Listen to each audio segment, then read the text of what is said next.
Welcome. This is Jamb, your 2015 government past question. Question number 13 says, in the judicial palace, right means dash. In the judicial palace, right means that.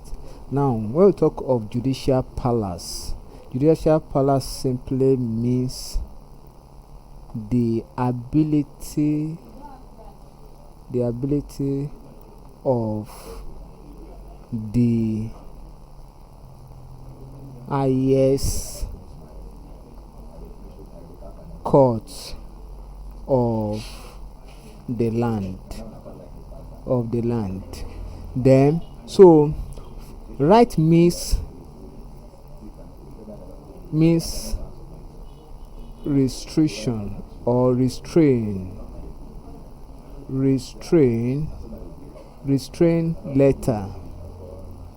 letter written to the lower court,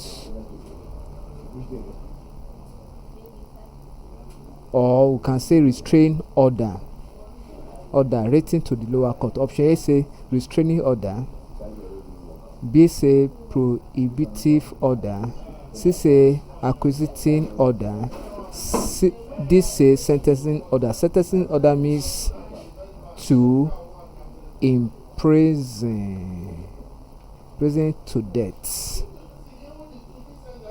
The acquisition order means to acquire. The prohibitive order means to stop. Then restraining order means to, let's say, hand over. So when the lower court hand over a particular case to the higher court, there is cause right. So please take political science thesaurus for more knowledge.